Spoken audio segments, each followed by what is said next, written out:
eerste moment dat ik hier kwam, heb ik gewoon zo'n sterk thuisgevoel gehad. Echt zo'n oergevoel. Dat ik niet meer in Nederland hoorde, maar hier. In onze serie In de Bergen op zoek naar gaan we op pad met Nederlandse locals die in verschillende regio's van Zwitserland wonen. Ze laten ons hun persoonlijke highlights zien en vertellen waarom ze zo dol zijn op de herfst. Dit keer zijn we bij Martine in het Berner Oberland.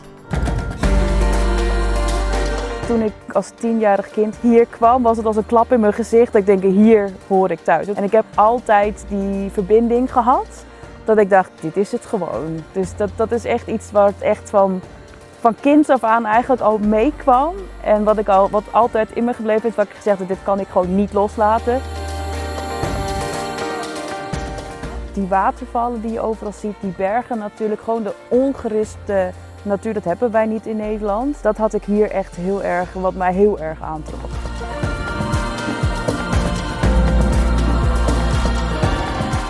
Herfst is sowieso al mijn favoriete tijd van het jaar. Ik ben heel blij dat het wat mystieker wordt met alle wolken. Dat is natuurlijk hartstikke fantastisch.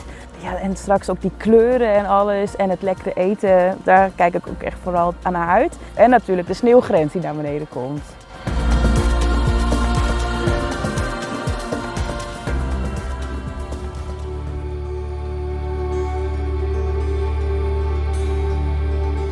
Wat Lauterbrunnen zo bijzonder maakt, is echt die omgeving, dat is echt als een sprookje.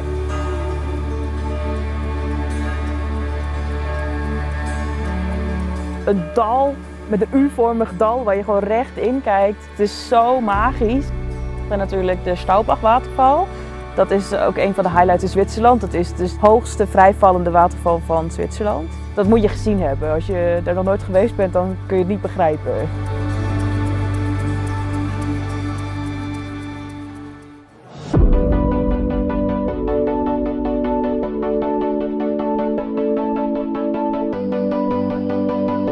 Als je in Lauterbrunnen bent, kun je dus die kabelbanen naar boven nemen. In minder dan een half uur ben je boven op de Schildtoren. In wat voor liften zit je? Ja, echt in de allernieuwste technologiebanen die hier in Zwitserland gemaakt zijn. Inclusief de steilste kabelbaan van de wereld. Dus dat is echt een hele toffe belevenis om daar naar boven te gaan. Dat is echt, dan krijg je echt een achtbaangevoel in je maag. Dat is echt fantastisch.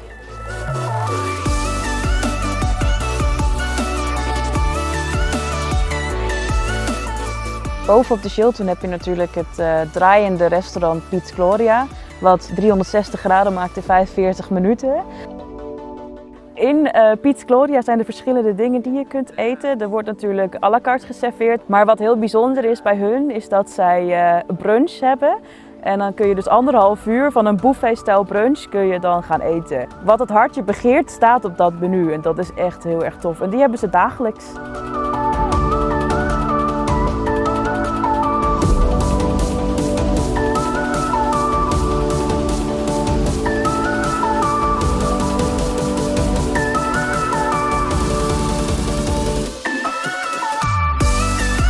De Skyline Walk is echt een platform wat recht op Eikemunt en Jungfrau staat. Dus daar heb je echt het beste blik op Eikemunt en Jungfrau. En het voorste gedeelte is doorzichtbaar. Dus als je erop staat, dan heb je helemaal het niets onder je. Wat echt heel tof is.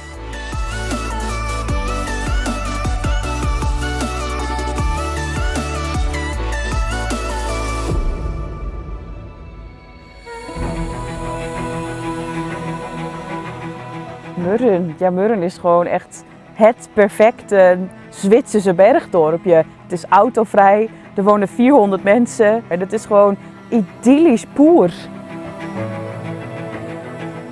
De wandeling van Murren naar Kimmelwald is eigenlijk echt een hele leuke. Het is ongeveer een half uurtje, 3 kwartier, maar het is super makkelijk en je waant je echt midden in Rivendell, heb ik altijd het gevoel daar. Het is zo mystiek.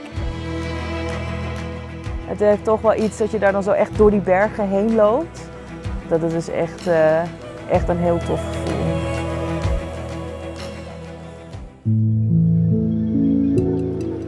Leuke tip vanuit Interlaken. Dan fiets je naar Iseltwald, direct naast de Brienze Zee. En dat is echt een hele toffe. En ik heb zo'n elektrische Opel-fiets, dus dat gaat allemaal super makkelijk. En uitzichten zijn perfect vanaf daar. Er staan genoeg bankjes tussendoor en er is één plekje, daar heb je een paar van die stenen. En op een van die stenen heb je echt een super mooie blik op Interlaken. Echt aan het einde van het meer, in Beuningen heet dat, heb je een restaurant met echt een uitzicht op het meer. Dus daar ga ik, dat is altijd wel leuk.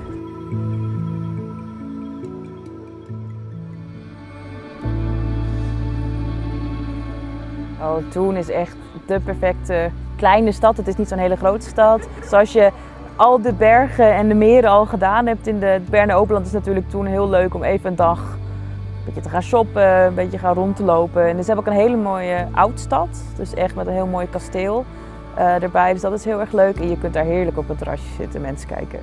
Hey Martine, ik heb nog één laatste vraag voor je. Waarom zou iedere Nederlander in de herfst een keer naar het Berner Oberland moeten gaan? Gewoon omdat het allermooiste seizoen is van het jaar. Gewoon de kleuren zijn fantastisch.